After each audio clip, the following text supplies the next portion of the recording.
Good morning, students. Welcome to the third video of The Address. Page number 12. But gradually, everything became more normal again. Bread was getting to be a lighter color. There was a bed you could sleep in unthreatened, a room with a view you were more used to glancing at each day. Now time has passed, things have changed, and life has become normal. That means the war is over. Bread was getting to be a lighter color. Here, life has again come back in its very normal way. And before they were eating bread which was of dark color, and now it has become lighter color, means the quality of life has improved. She can sleep, sound sleep, there is no threatening, and she can view light in her life in every day. So that positive hope is now coming. And one day I noticed I was curious about all the positions. And when life became better, she recollected about her belongings, about the articles that she left to Mrs. Sterling's place. That must still be at that address, means it's kept there at Mrs. Sterling's place. After my first visit, now everything is coming in her mind. She visited there for the first time. She was not successful. She decided to go once again, make second attempt to visit Mrs. Sterling. Now a girl of about 15 opened the door. She is Mrs. Sterling's daughter. I asked her if her mother was at home. So now she is asking for Mrs. Sterling, and Mrs. Sterling was not there. An errand, that means any work she is supposed to do, and she is out for that work. I will wait for her. The author is telling it's better I wait till she returns. Now this girl was little humble, and she is asking the author to come inside. Page number 13. The author, she is following this girl, and now she is going inside. An old-fashioned iron Hanukkah candle holder hung next to a mirror. Now some information is given in your text. The Feast of Light, a Hebrew festival in December. Now this was a festival, and they used to use a candle holder, which was, this special candle holder was quite heavy, complicated, difficult to use. So what they used to do, they used to use single candlestick. Now she is asking, please sit down. She held open the door of the living room, and I went inside past her. I stopped horrified. Now at a glance, when she is looking at her place, that is Mrs. Sterling's house, she is very shocked to see the atmosphere, how it is there.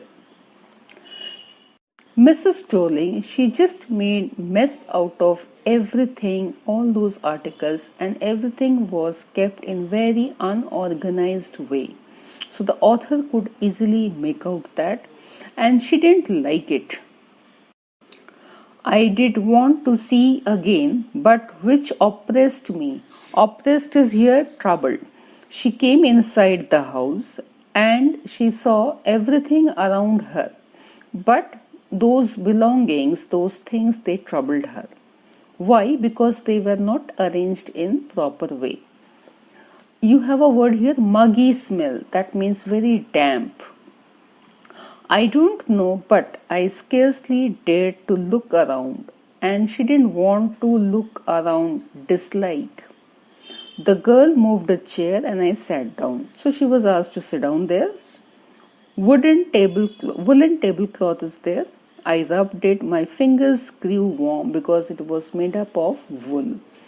Now, two things are there. One, it is made up of wool, and second, she is feeling the warm feeling after touching it because actually it is her belonging. It is just like as if getting the taste after a long time. So she is touching it. There should be a burn mark that had never been repaired. So she knew in this particular tablecloth there was a burn mark. So with that she is trying to recognize. My mother will come back, the girl said. I have made tea for her. Will you have a cup? Thank you.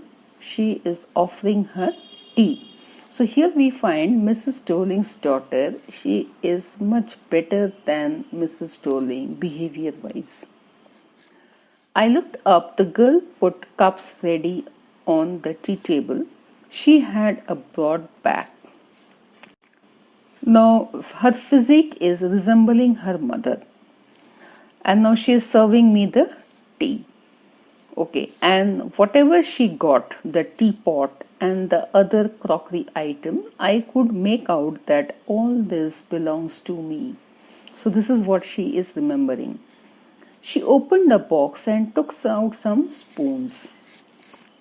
Now her voice, I heard my own voice. That's nice.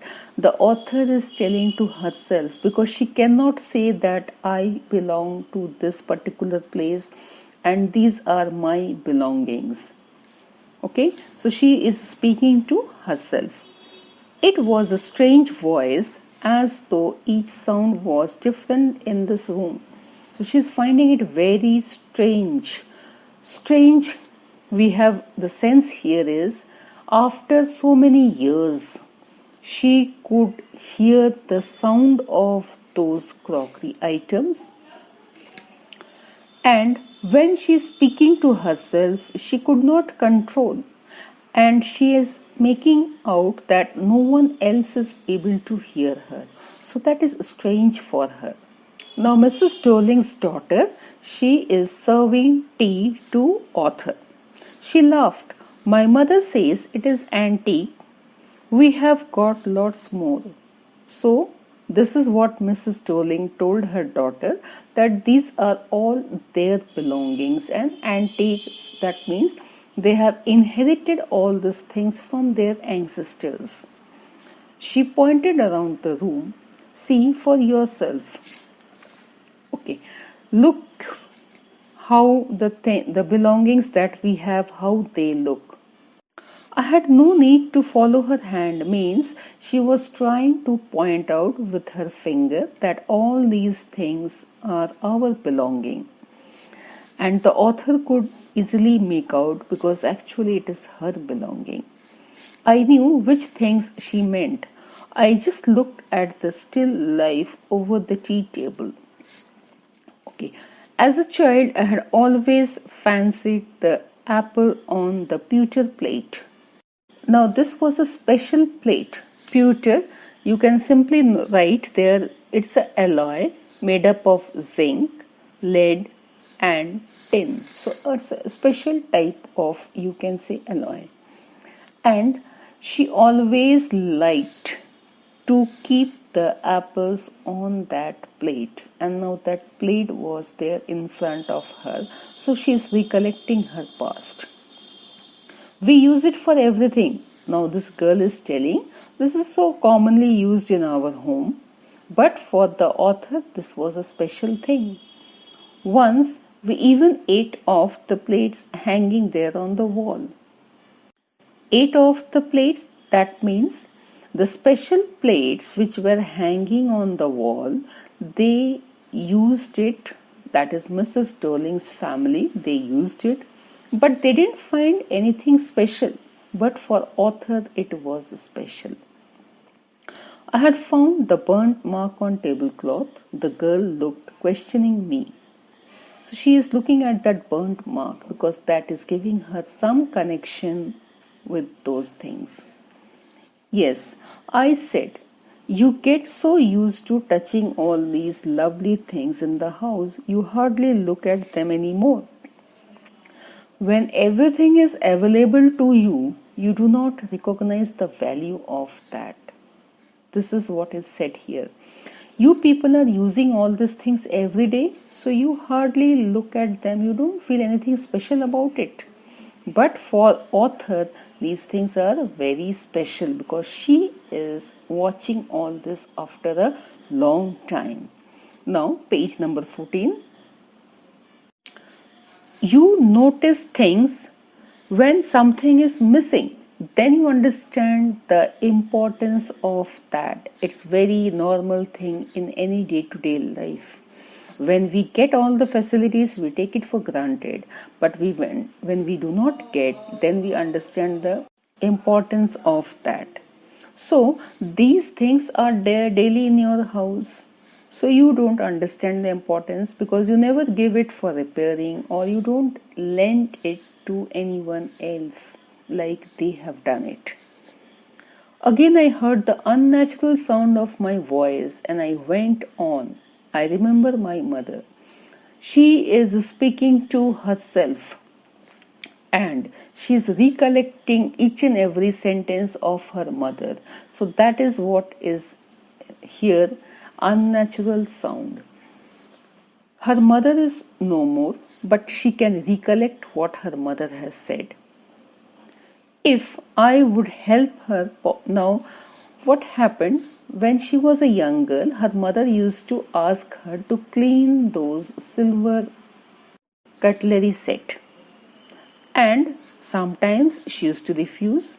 It was a very long time ago, and I was probably bored that day, or perhaps I had to stay. She was there at home on that day, and her mother asked her to clean those cutleries.